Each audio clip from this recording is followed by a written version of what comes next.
Hoy hablaremos de la culpabilidad. La culpabilidad es un concepto fundamental en la teoría del delito. Se refiere al juicio de reproche que se dirige hacia el sujeto activo de un delito, debido a su responsabilidad por haber causado una lesión o puesto en peligro un bien jurídico protegido. Por otra parte, existen diferentes enfoques teóricos que aplican la culpabilidad en el ámbito jurídico. Algunos de los enfoques más relevantes son los siguientes. Enfoque normativo. Este enfoque considera que la culpabilidad se basa en la violación de una norma jurídica. Según esta perspectiva, la culpabilidad se determina por el contraste entre la conducta del sujeto y la norma establecida. Se enfoca en el aspecto objetivo de la conducta y la reprochabilidad de la misma. Enfoque psicologista. Este enfoque se centra en el aspecto subjetivo de la culpabilidad, es decir, en el estado mental emocional del sujeto al cometer un delito. Considera que la culpabilidad está determinada por el nexo psicológico entre el sujeto y su conducta o resultado.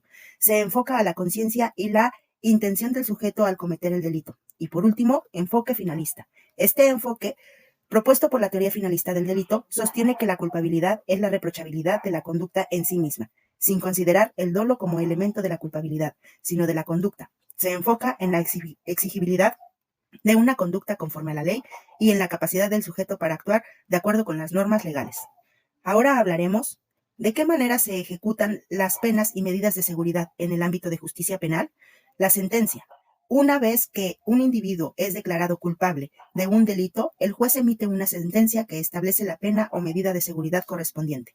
La sentencia puede incluir la privación de libertad, multas, trabajos comunitarios, libertad condicional u otras medidas específicas, según la legislación aplicable. Cumplimiento de la pena. En el caso de las penas privativas de la libertad, el individuo es trasladado a un centro penitenciario o correccional para cumplir su condena. Durante este periodo, se espera que el individuo se someta a un proceso de rehabilitación y readaptación social, con el objetivo de reintegración a la sociedad una vez cumplida la pena. Medidas de seguridad. En el caso de las medidas de seguridad, estas pueden implicar la privación de libertad o la aplicación de tratamientos específicos, dependiendo de la naturaleza del delito y las necesidades del individuo.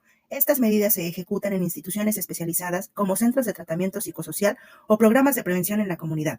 Supervisión y seguimiento. Durante el cumplimiento de la pena o medidas de seguridad, se lleva a cabo un seguimiento por parte de las autoridades penitenciarias o de supervisión correspondiente. Esto implica evaluar el progreso del individuo, garantizar el cumplimiento de las condiciones establecidas y brindar los servicios necesarios para su rehabilitación. A continuación, un ejemplo. Juan es acusado de robar un banco. Durante el juicio, se presenta evidencia de que Juan sufre de trastornos mentales diagnosticados como esquizofrenia. Según la teoría psicologista, se argumenta que estos trastornos pueden haber afectado su capacidad de comprender la naturaleza y la ilicitud de su conducta, así como su capacidad de actuar de acuerdo con esta comprensión. ¿Cómo se relaciona la teoría psicologista con la capacidad de Juan para comprender la naturaleza de la ilicitud de su conducta? Puede haber sido afectada por sus trastornos mentales como la esquizofrenia. Esta teoría considera que la culpabilidad se basa en el estado mental emocional del sujeto al cometer el delito y que la imputabilidad está determinada por el nexo psicológico entre el sujeto y su conducta. ¿Qué elementos de la teoría psicologista podrían ser relevantes para evaluar la imputabilidad de Juan en este caso? Los elementos relevantes de la teoría psicologista para evaluar su imputabilidad pueden ser: capacidad de comprensión. Se debe analizar si los trastornos mentales de Juan, como la esquizofrenia, han afectado su capacidad de comprender la naturaleza y la ilicitud de su conducta. Esto implica evaluar si su enfermedad ha alterado su percepción de la realidad, su capacidad de razonamiento y su comprensión de las normas legales. Conciencia de la antijuridicidad. Se debe determinar si Juan era consciente de que su conducta de robar un banco era contraria a la ley. Esto implica evaluar si sus trastornos mentales han afectado su capacidad de discernir entre lo que está permitido y lo que está prohibido por la ley. Voluntad y capacidad de actuar conforme a la comprensión. Se debe analizar si los trastornos mentales de Juan han afectado su capacidad de actuar de acuerdo con su comprensión de la ilicitud de su conducta. Esto implica evaluar si su enfermedad ha alterado su capacidad de controlar sus impulsos y de tomar decisiones racionales. En conclusión, las personas con conductas psicosociales se les recluye en penales especializados donde se les ayuda con tratamientos psiquiátricos y medidas especiales para su reintegración ante la sociedad.